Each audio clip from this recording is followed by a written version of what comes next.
30वां अध्याय।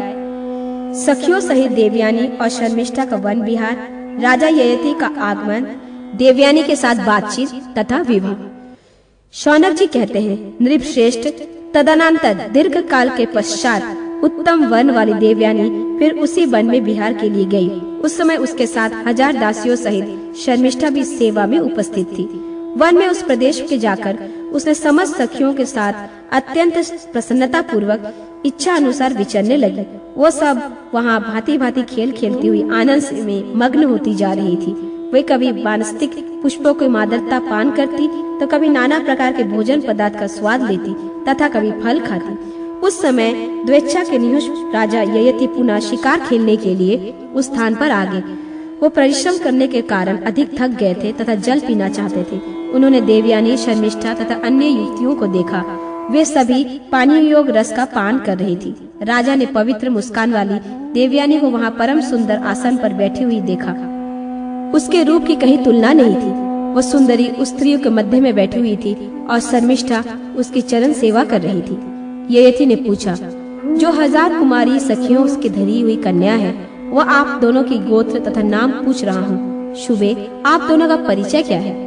देवयानी बोली, महाराज, मैं स्वयं परिचित देती हूँ, आप मेरी बात सुने।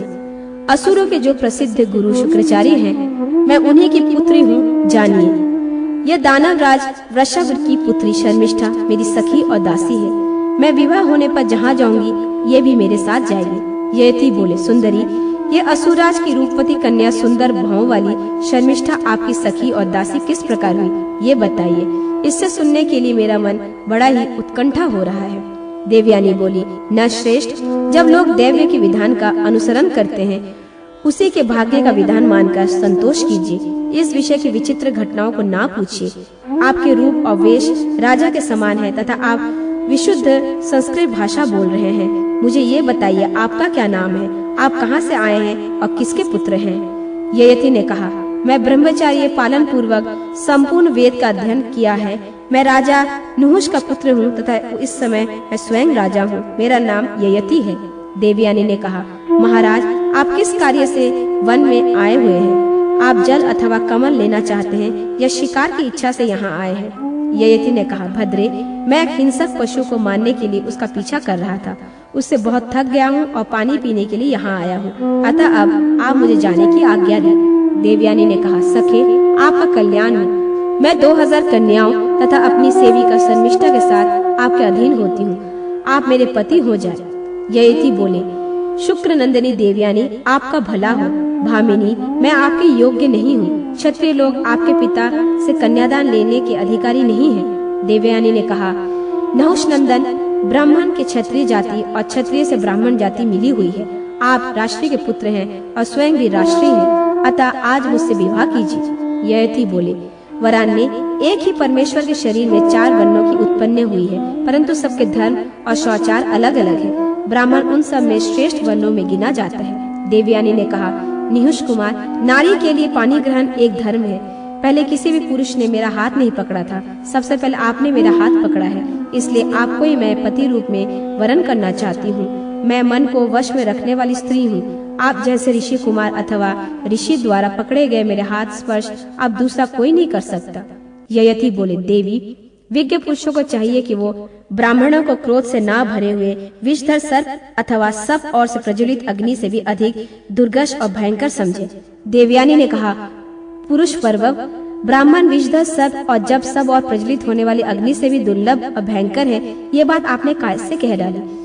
ययति बोले, भद्र, सर्प एक एक को डसता है, शस्त्र भी व्यक्तिगत का वध होता है, परंतु क्रोध से भरा हुआ ब्राह्मण समस्त राष्ट्र और नगर का विनाश कर सकता है। भीरु, इसलिए मैं ब्राह्मण को अधिक दुर्भाष मानता हूँ। अतः जब तक आपके पिता मेरे हवाले ना कर दे, तब तक मैं आपसे विवाह नहीं कर सकता। देवयानी ने कहा, राजन, मैं आपका वर्णन कर चुकी हूँ। अब मेरे पिताजी के देने पर मुझसे विवाह करें।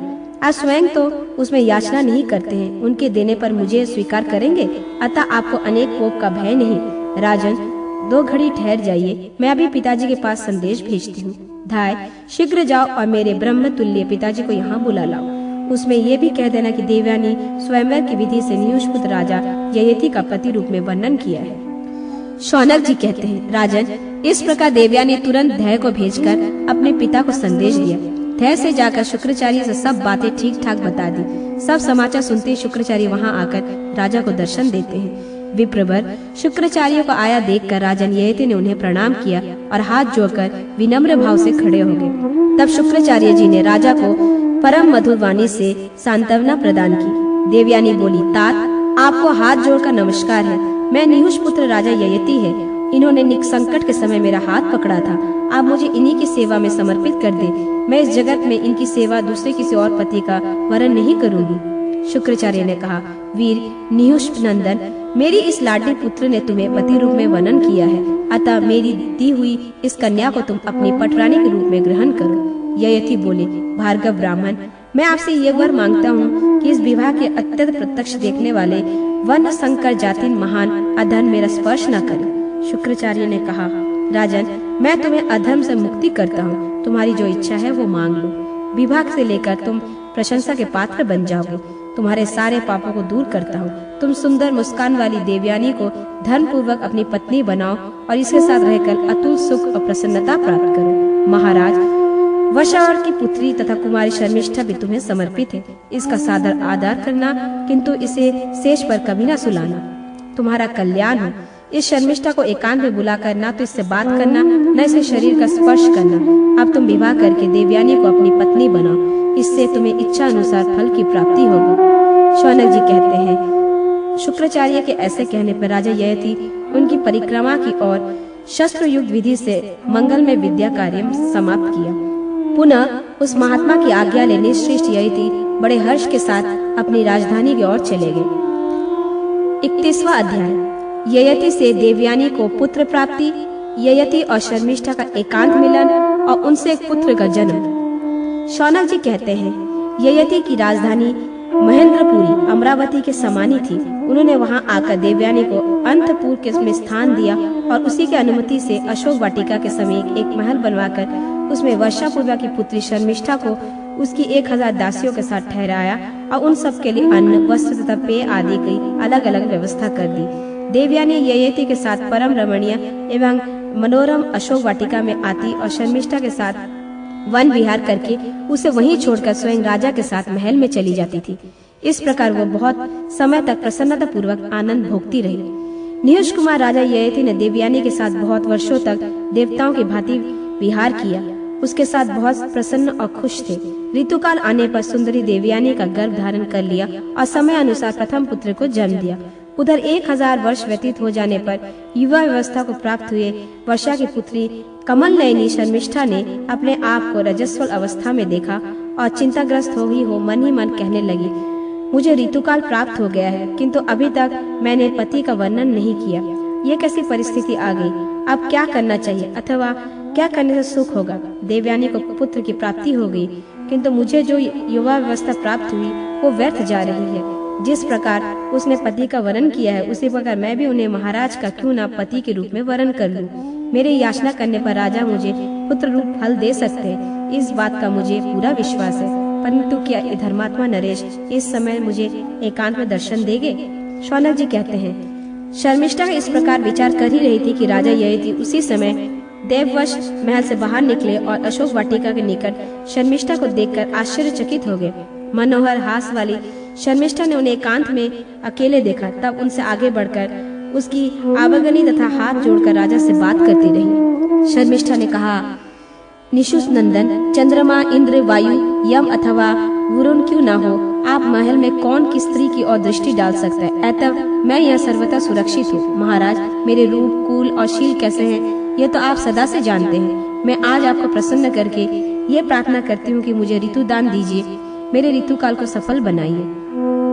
ययति ने कहा, शर्मिष्ठे, तुम दैत्यराज की सुशील और निर्दोष कन्या हो। मैं तुम्हारे अच्छी तरह से ज्ञात है, परंतु शरीर अथवा रूप से सुई की भी नोक बराबर ऐसी स्थान नहीं है जो निंदा के योग्य है।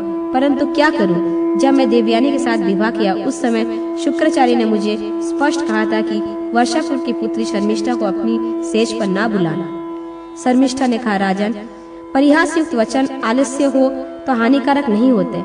अपनी स्त्रियों के प्रति विवाह के समय, संकट, प्राण संकट के समय तथा सर्व का अपहरण करते हुए यदि कभी विवश होकर अत्यंत भाषण करना पड़े तो वो दोषराहक नहीं होता। ये 5 प्रकार के असत्य पाप शून्य बताए गए हैं। महाराज, गवाही देते समय किसी के पूछने पर जो अन्यथा असत्य भाषण करते हैं वे मिथ्यावादी कहलाते हैं, परंतु जहाँ 2 व्यक्तियों के जैसे देवयानी तथा मेरे कल्याण का प्रसंग उपस्थित है, वह एक का अर्थात मेरा कल्याण ना करना असत्य भाषण है, जो वक्ता अर्थात आपकी हानि कर सकता है।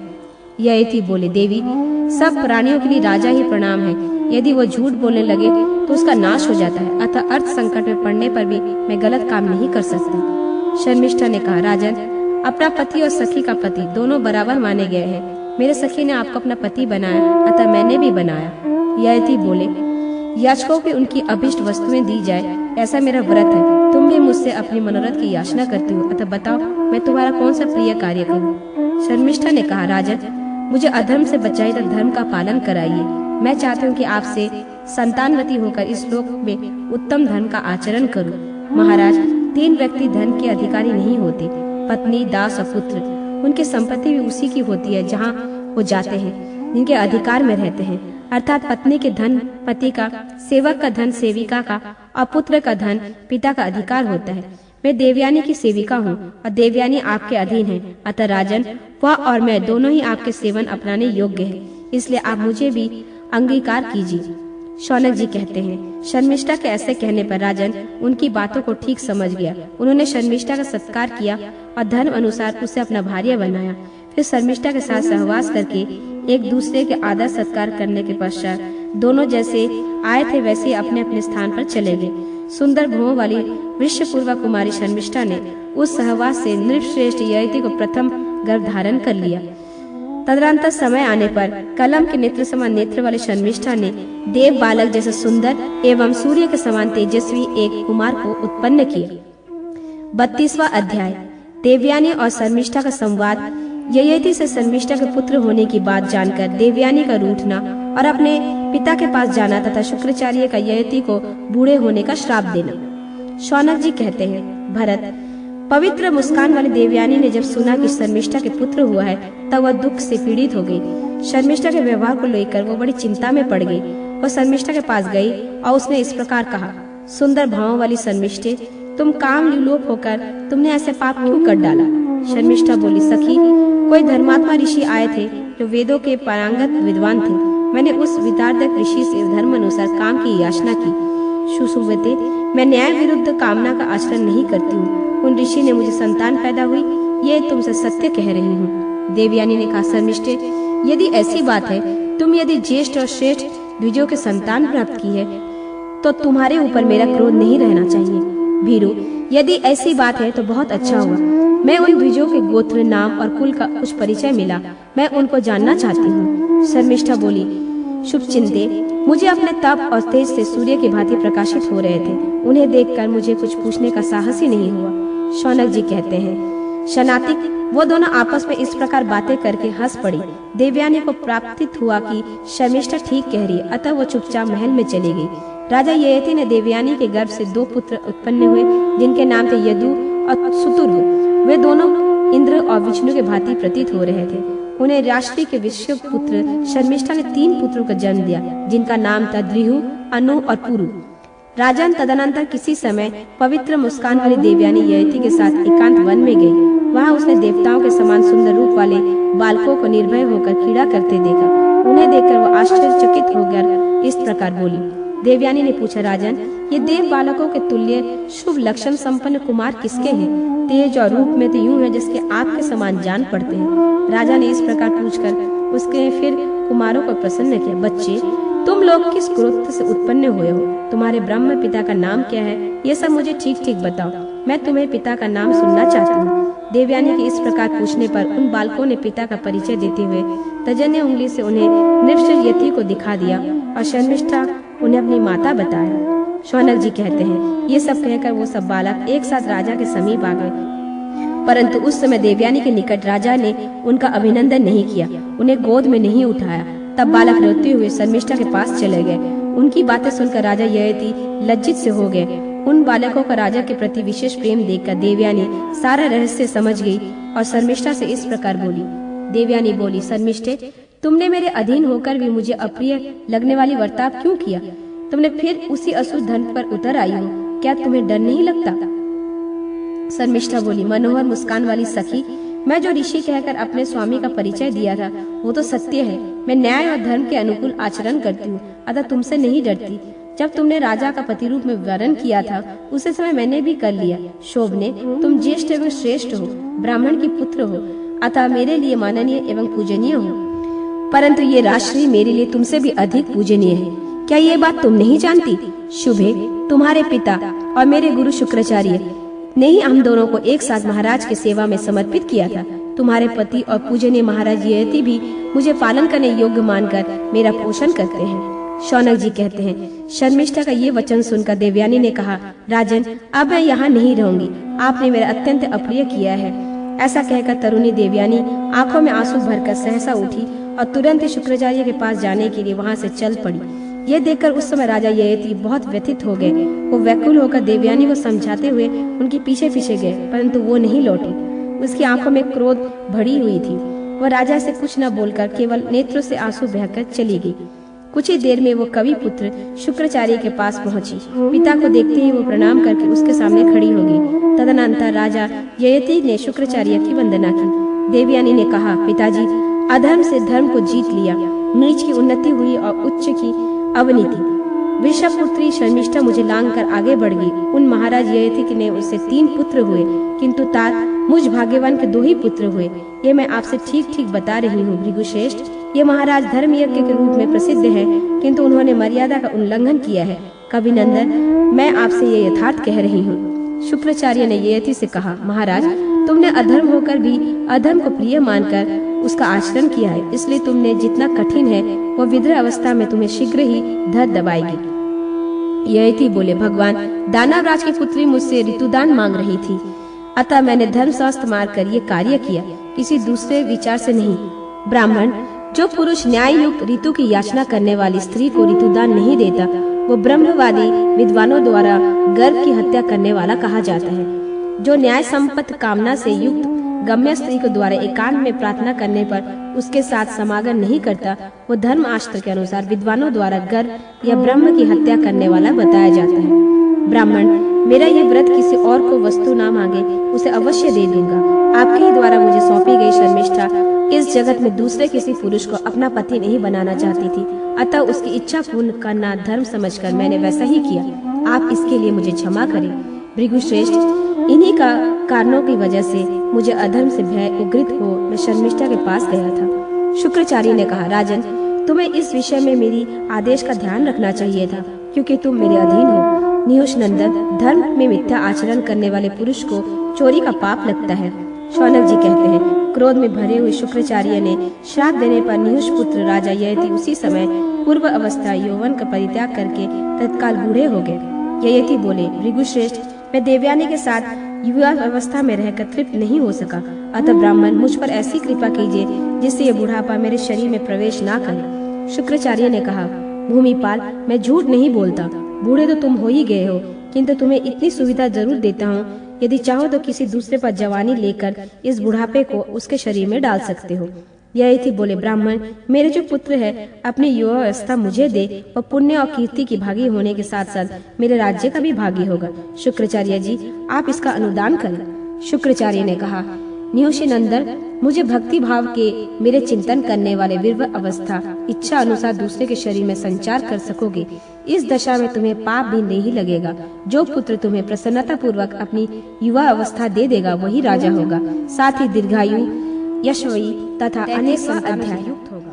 ययति का अपने यदु आदि पुत्र से अपनी युवा अवस्था को देकर वृद्ध अवस्था लेने के लिए आग्रह और उसके अस्वीकार करने पर उन्हें श्राप देना, फिर पुरु को जरा अवस्था देकर उसकी युवा अवस्था लेना तथा उसे वर प्रदान करना। शौनक जी कहते हैं, राजा ययति बुढ़ापा लेकर वहां से अपने नगर में आए और अपने ज्येष्ठ पुत्र और श्रेष्ठ पुत्र युदु से इस प्रकार बोले।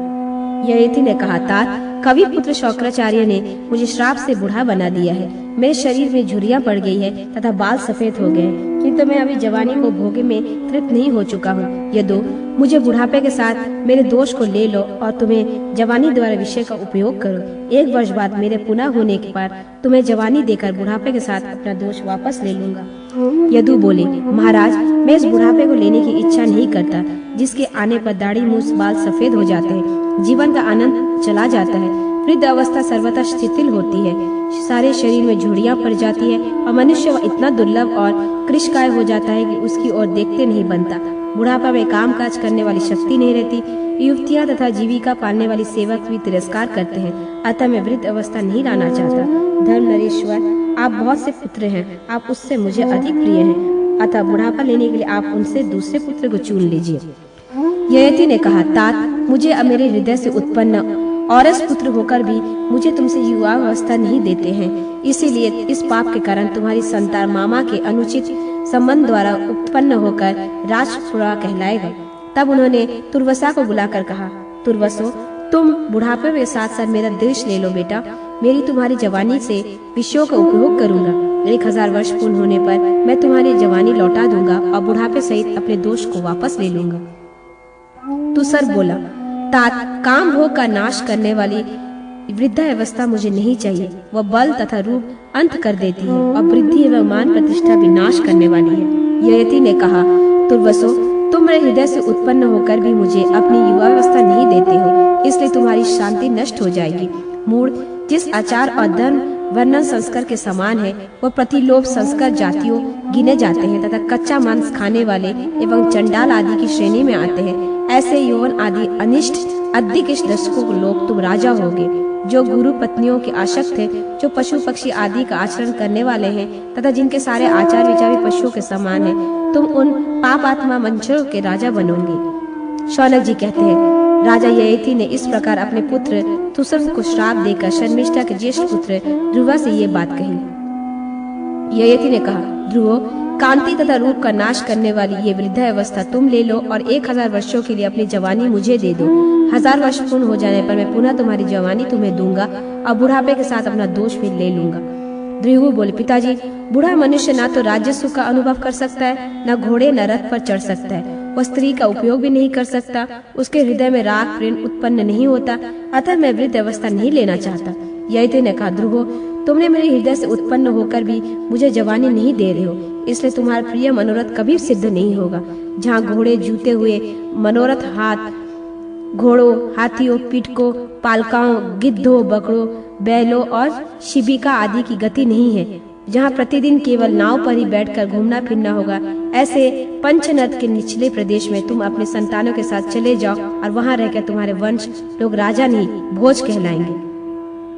तदनंतर याति ने अनु से कहा, अनु, तुम बुढ़ापा के साथ साथ मेरे दोष पाप को ले लो और मैं तुम्हारी जवानी द्वारा 1 वर्ष तक सुख चलते फिरते आनंद भोगूंगा। अनु बोले, पिताजी, बूढ़ा मनुष्य बच्चों की तरह असमय ही भोजन करता है, अपवित्र रहता है तथा समय पर अग्निहोत्र आदि कार्य नहीं कर सकता, अतः वैसी वृद्ध अवस्था मैं नहीं लेना चाहूंगा।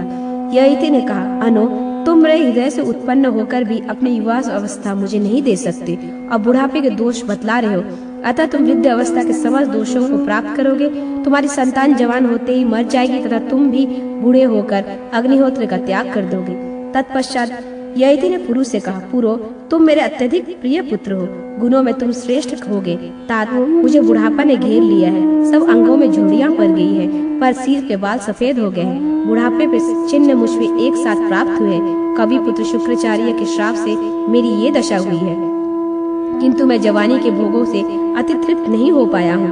पूरो, तुम बुढ़ापे के साथ मेरे दोष पाप को ले लो, मैं तुम्हारी व्यवस्था लेकर उसके द्वारा कुछ काल तक विषयों का उपयोग करूंगा।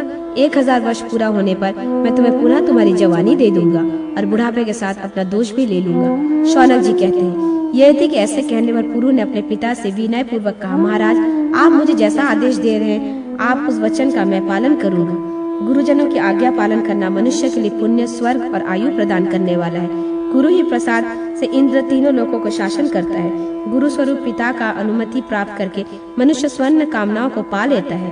राजन, बुढ़ापा के साथ साथ आपका दोष ग्रहण कर लूंगा। आप मुझसे जवानी ले ले और इच्छा अनुसार विषयों का उपभोग करे। मैं वृद्ध अवस्था को आच्छादित होकर आयु तथा रूप धारण करके रहूंगा और आपकी जवानी देखकर आप मेरे लिए जो आज्ञा देंगे उसका पालन। राजा ययाति का विषय सेवक और वैराग्य तथा पुरु का राज्याभिषेक करके वन में जाना। शौनक जी कहते हैं, शतानिक, पुरु के ऐसा कहने पर राजर्षि ययाति ने महान व्रतपरायण शुक्राचार्य का स्मरण कर अपने महात्मा पुत्र पुरु के शरीर में अपनी वृद्धावस्था का संक्रमण कराया और उसकी युवावस्था स्वयं ले ली। नहुष के पुत्र नरश्रेष्ठ ययाति ने पुरु के युवावस्था से अत्यंत प्रसन्न होकर अभीष्ट विषय भोगों का सेवन आरंभ किया। उन राजेंद्र की जैसी कामना होती, जैसा उत्साह होता और जैसा समय होता, उसके अनुसार वे सुखपूर्वक धर्मानुकूल भोगों का उपभोग करते थे। वास्तव में उसके योग्य वे ही थे। उन्होंने यज्ञों द्वारा देवताओं को, श्राद्धों से पितरों को इच्छा के अनुसार अनुग्रह करके दीन दुखियों को और मुंह मांगी योग्य वस्तुएं देकर श्रेष्ठ ब्राह्मणों को तृप्त किया। वे अतिथियों को अन्न और जल देकर वर्षों की उनके धन वैभव की रक्षा करके शूद्रों को दया भाव से, लुटेरों को कैद करके तथा संपूर्ण प्रजा को धर्म पूर्वक संरक्षण द्वारा प्रसन्न रखते थे। इस प्रकार साक्षात दूसरे इंद्र के समान राजा ययाति ने समस्त प्रजा का पालन किया। वे राजा सिंह के समान पराक्रमी और नवयुवक थे। संपूर्ण विषय उनके अधीन थे और वे धर्म का विरोध न करते हुए उत्तम सुख का उपभोग करते थे। वे नरेश शुभ भोगों को प्राप्त करके पहले तो तृप्त एवं आनंदित होते थे, परंतु जब ये बात ध्यान में आती कि ये 1000 वर्ष भी पूरे हो जाएंगे, तब उन्हें बड़ा खेद होता था। काल तत्व को जानने वाले पराक्रमी राजा ययाति एक एक कला और काष्ठा की गिनती कर 1000 वर्ष के समय की अवधि का स्मरण रखते थे। जब उन्होंने देखा कि अब समय पूरा हो गया, तब वे अपने पुत्र पुरु के पास आकर बोले, शत्रुदमन पुत्र, मैंने तुम्हारी जवानी के द्वारा अपनी रुचि, उत्साह और समय के अनुसार विषयों का सेवन किया, परंतु विषयों की कामना उन विषयों के उपभोग से कभी शांत नहीं होती, अपितु घी की आहुति पड़ने से अग्नि की भांति वह अधिकाधिक बढ़ती ही जाती है। इस पृथ्वी पर जितने भी धान, जौ, सुवर्ण, पशु और स्त्रियां हैं, वे सब एक मनुष्य के लिए भी पर्याप्त नहीं है। ऐसा मानकर शांति धारण कर लेना चाहिए। पुरो, तुम्हारा भला हो, मैं प्रसन्न हूँ। तुम अपनी यह जवानी ले लो, साथ ही यह राज्य भी अपने अधिकार में कर लो, क्योंकि तुम मेरा प्रिय करने वाले पुत्र हो। शौनक जी कहते हैं, शतानिक, उस समय नहुष नंदन राजा ययाति ने अपनी वृद्धावस्था वापस ली और पुरु ने पुनः अपनी युवावस्था प्राप्त कर ली। जब ब्राह्मण आदि वर्णों ने देखा कि महाराज ययाति अपने छोटे पुत्र पुरु को राजा के पद पर अभिषिक्त करना चाहते हैं, तब उनके पास आकर इस प्रकार बोले, प्रभु, शुक्राचार्य के नाती और देवयानी के ज्येष्ठ पुत्र यदु के होते हुए उन्हें लांघकर आप पुरु को राज्य क्यों देते हैं? यदु आपके ज्येष्ठ पुत्र हैं। उनके बाद तुर्वसु उत्पन्न हुए। तदनंतर शर्मिष्ठा के पुत्र क्रमशः द्रुयु, अनु और पुरु हैं। ज्येष्ठ पुत्रों का उल्लंघन करके छोटा पुत्र राज्य का अधिकारी कैसे हो सकता है? हम आपको इस बात का स्मरण दिला रहे हैं, आप धर्म का पालन कीजिए। ययाति ने कहा, ब्राह्मण आदि सब वर्ण के लोग मेरी बात सुने। मुझे ज्येष्ठ पुत्र को किसी तरह राज्य नहीं देना है। मेरे ज्येष्ठ पुत्र यदु ने मेरी आज्ञा का पालन नहीं किया है। जो पिता के प्रतिकूल हो वह सत्पुरुषों की दृष्टि में पुत्र नहीं माना गया है। जो माता और पिता की आज्ञा मानता है, उनका हित चाहता है, उनके अनुकूल चलता है तथा माता पिता के प्रति पुत्रोचित बर्ताव करता है, वही वास्तव में पुत्र है।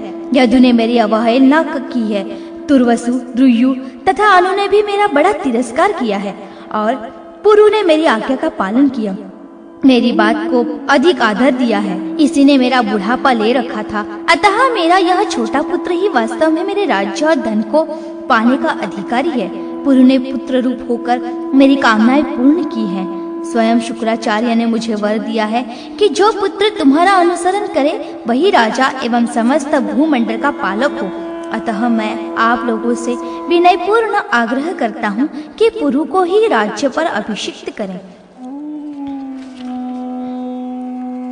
प्रजा वर्ग के लोग बोले, जो पुत्र गुणवान और सदा माता पिता का हितैषी हो वह छोटा होने पर भी श्रेष्ठतम है, वही संपूर्ण कल्याण का भागी होने योग्य है। पुरु आपका प्रिय करने वाले पुत्र हैं। अतः शुक्राचार्य के वरदान के अनुसार यही इस राज्य को पाने के अधिकारी हैं। इस निश्चय के विरुद्ध अब कुछ भी उत्तर नहीं दिया जा सकता। शौनक जी कहते हैं, नगर और राज्य के लोगों ने संतुष्ट होकर जब इस प्रकार कहा, तब नहुष नंदन ययाति ने अपने पुत्र पुरु को ही अपने राज्य पर अभिषिक्त किया। इस प्रकार पुरु को राज्य दे वनवास की दीक्षा लेकर राजा ययाति तपस्वी ब्राह्मणों के साथ नगर से बाहर निकल गए। यदु से यादव क्षत्रिय उत्पन्न हुए। तुर्वसु की संतान सीमांत से लेकर यूनान तक के निवासी यवन कहलाई। त्रुय के पुत्र भोज नाम से प्रसिद्ध हुए और अनु से म्लेच्छ जातियां उत्पन्न हुई। राजन, पुरु से पौरव वंश चला जिसमें तुम उत्पन्न हुए हो। हजारों वर्षों से यह राज्य कुरुकुल में सम्मिलित हो गया, अर्थात यह कुरुवंश नाम से प्रसिद्ध हो गया है। 35वां अध्याय। वन में राजा ययाति की तपस्या और उन्हें स्वर्ग लोक की प्राप्ति। शौनक जी कहते हैं, शतानिक, इस प्रकार नहुष नंदन राजा ययाति अपने प्रिय पुत्र पुरु का राज्याभिषेक करके प्रसन्नता पूर्वक वानप्रस्थ मुनि हो गए।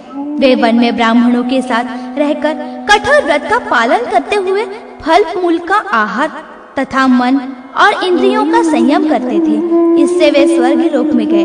स्वर्ग लोक में जाकर वे बड़ी प्रसन्नता के साथ सुखपूर्वक रहने लगे और बहुत काल के बाद इंद्र द्वारा वे पुनः स्वर्ग से नीचे गिरा दिए गए।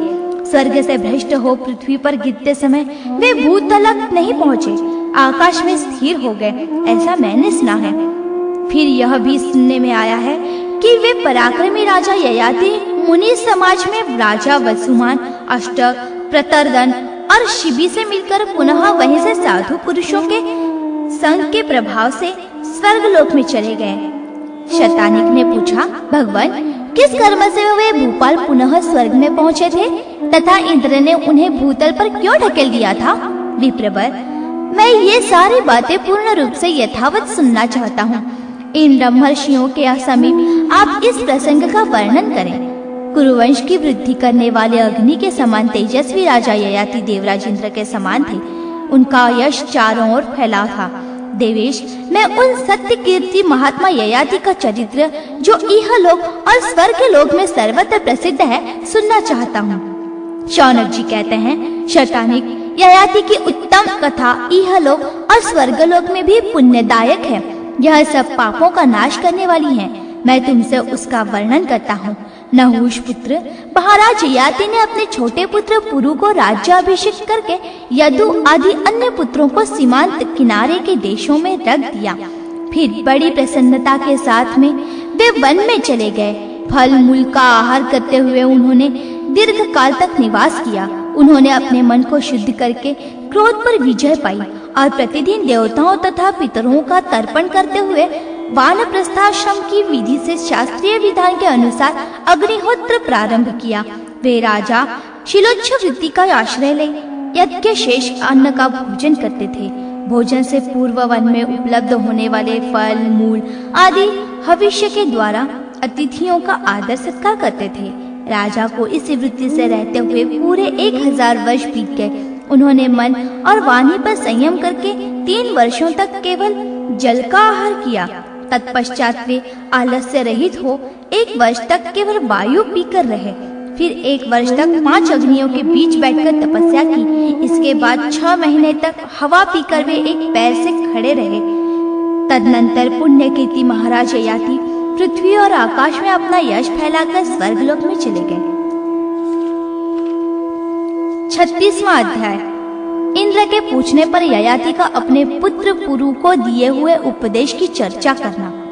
शौनक जी कहते हैं, शतानिक, स्वर्गलोक में जाकर महाराज ययाति देव भवन में निवास करने लगे। वहाँ देवताओं, साध्य गणों, मरुद्रणों तथा वसुओं ने उनका बड़ा स्वागत सत्कार किया। पुण्यात्मा तथा जितेंद्रिय राजा वहाँ देवलोक से ब्रह्मलोक तक भ्रमण करते हुए दीर्घ काल तक रहे। ऐसी पौराणिक परंपरा है। एक दिन नृपश्रेष्ठ ययाति देवराज इंद्र के पास आए। वार्तालाप के अंत में इंद्र ने राजा ययाति से इस प्रकार प्रश्न किया। इंद्र ने पूछा, राजन, जिस समय पूर्व आपसे वृद्धावस्था लेकर आपके स्वरूप से इस पृथ्वी पर विचरण करने लगा, सत्य कहिए, उस समय राज्य देकर आपने उसको क्या आदेश दिया था? ययाति ने कहा, देवराज, मैंने प्रजाओं की अनुमति से पुरु को राज्याभिषिक्त करके उससे यह कहा था कि बेटा, गंगा और यमुना के बीच का यह सारा प्रदेश तुम्हारे अधिकार में रहेगा। यह पृथ्वी का मध्य भाग है, इसके तुम राजा होगे और तुम्हारे भाई सीमांत देशों के अधिपति होंगे। देवेंद्र, इसके बाद मैंने यह उपदेश दिया कि मनुष्य को चाहिए कि वह दीनता, शठता और क्रोध न करे, कुटिलता, मात्सर्य और वैर कहीं न करे। माता पिता, विद्वान, तपस्वी तथा क्षमाशील पुरुष का बुद्धिमान मनुष्य कभी अपमान न करे। शक्तिशाली पुरुष सदा क्षमा करता है, शक्तिहीन मनुष्य सदा क्रोध करता है। दुष्ट मानव साधु पुरुष से और दुर्बल अधिक बलवान से द्वेष करता है। कुरूप मनुष्य रूपवान से, निर्धन धनवान से, अकर्मण्य कर्मनिष्ठ से और अधार्मिक धर्मात्मा से द्वेष करते हैं। इसी प्रकार गुणहीन मनुष्य गुणवान से डाह रखता है। इंद्र, यह कली का लक्षण है। क्रोध करने वालों से वह पुरुष श्रेष्ठ है जो कभी क्रोध नहीं करता। इसी प्रकार असहनशील से सहनशील उत्तम है। मनुष्येतर प्राणियों से मनुष्य श्रेष्ठ है और मूर्खों से विद्वान उत्तम है। यदि कोई किसी की निंदा करता या उसे गाली देता है तो वह भी बदल में निंदा या गाली गलौज न करे, क्योंकि जो गाली या निंदा सह लेता है उस पुरुष का आंतरिक दुख ही गाली देने वाले या अपमान करने वाले को जला डालता है, साथ ही उसके पुण्य को भी वह ले लेता है। क्रोधवश किसी के मर्म स्थान में चोट न पहुंचाए, ऐसा बर्ताव न करें जिससे किसी को मार्मिक पीड़ा हो। किसी के प्रति कठोर बात भी मुंह से न निकाले। अनुचित उपाय से शत्रु को भी वश में न करें। जो जी को जलाने वाली हो, जिससे दूसरे को उद्वेग होता हो, ऐसी बात मुंह से न बोले, क्योंकि पापी लोग ही ऐसी बातें बोला करते हैं। जो स्वभाव का कठोर हो, दूसरों के मर्म में चोट पहुंचाता हो, तीखी बातें बोलता हो और कठोर वचन रूपी कांटों से दूसरे मनुष्य को पीड़ा देता हो, उसे अत्यंत लक्ष्मीहीन, दारिद्र या अभागा समझे। उसको देखना भी बुरा है, क्योंकि वह कड़वी बोली के रूप में अपने मुंह में बंधी हुई एक पिशाचिनी को ढो रहा है। अपना बर्ताव और व्यवहार ऐसा रखें जिससे साधु पुरुष सामने तो सत्कार करें ही, पीठ पीछे भी उनके द्वारा अपनी रक्षा हो। दुष्ट लोगों की कही हुई अनुचित बातें सदा सह लेनी चाहिए तथा श्रेष्ठ पुरुषों के सदाचार का आश्रय लेकर साधु पुरुषों के व्यवहार को ही अपनाना चाहिए। दुष्ट मनुष्यों के मुख से कटु वचन रूपी बाण सदा छूटते रहते हैं, जिनसे आहत होकर मनुष्य रात दिन शोक और चिंता में डूबा रहता है। वे वागवान दूसरों के मर्म स्थानों पर ही चोट करते हैं। अतः विद्वान पुरुष दूसरे के प्रति ऐसी कठोर वाणी का प्रयोग न करें। सभी प्राणियों के प्रति दया और मैत्री का बर्ताव, दान और सबके प्रति मधुर वाणी का प्रयोग, तीनों लोकों में इनके समान कोई वशीकरण नहीं है। इसलिए कभी कठोर वचन न बोलें, सदा सांत्वना पूर्ण मधुर वचन ही बोलें। पूजनीय पुरुषों का पूजन आदर सत्कार करें, दूसरों को दान दे और स्वयं कभी किसी से कुछ न मांगे।